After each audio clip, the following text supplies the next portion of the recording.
je suis photographe de commande, membre aussi de l'agence Leitmotiv. Et pour garder la foi, l'espoir et puis mon amour de la photo, je travaille en parallèle sur des sujets long cours, du documentaire généralement, et j'aime bien passer quelques années à travailler sur un lieu. Donc Isle of Egg, c'est un projet qui a été étalé sur 4 ans. Ça concerne une petite île en Écosse, qui a une particularité, en fait, les habitants sont rendus célèbres, ils n'étaient pas beaucoup à l'époque, ils ont réussi à racheter leur île, et en 97, donc ça coûtait assez cher une île, ils ont fait un crowdfunding, ils ont eu une donation anonyme de 1,2 million, ce qui est beaucoup. Ils ont trouvé les 300 000 qui manquaient, avec 1,5 million, ils ont racheté leur île, ils en sont devenus propriétaires, et ils se sont organisés. C'est-à-dire qu'à partir de là, ils sont partis sur un mode d'autogestion citoyenne. Il n'y a pas de chef, il n'y a pas d'élection, il n'y a pas de maire, il n'y a pas de police, il n'y a rien de tout ça. Il y a juste des gens d'origines différentes en plus. Il n'y a pas que des gens de l'île, des gens qui ont voulu changer de vie, il y a un peu de tout. Donc on retrouve une communauté, mais qui est unie par juste une envie de bien vivre.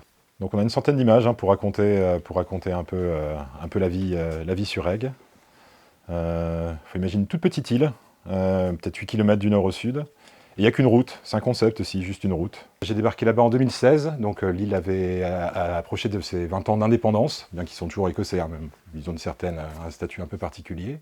Et pendant 4 ans, je suis revenu régulièrement pour partager la vie de ces gens-là et raconter un peu comment ça se passe là-bas. Bon, aussi bien les gens gèrent leur île eux-mêmes, c'est-à-dire qu'ils bossent sur le paysage, ils bossent sur la forestation, ils bossent sur leur environnement, ils font ça de manière sensée. Mais ils dépendent aussi de l'extérieur, ils sont face à l'Atlantique, et on a l'Atlantique qui charrie en continu des déchets plastiques, c'est quelque chose d'assez dingue.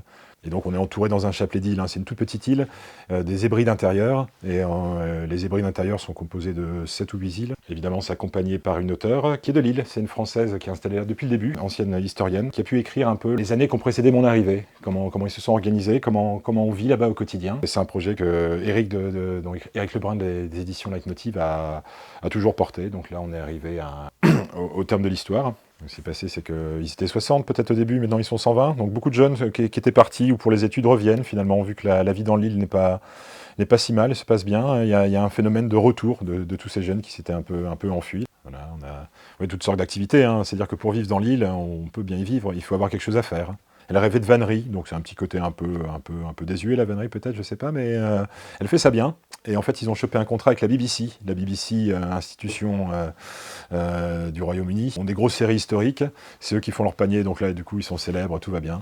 Puis, par exemple, pour parler du Hasselblad, là, c'est un côté non discret, donc entre ma dégaine, ma coupe, ma taille et mon appareil, la discrétion, c'est 0. C'est con, pour la photo, ça peut être pratique. Et vu les personnages qu'on a dans l'île, là, haut en couleur, surprenants, décalés, etc., ils m'ont fait une petite place.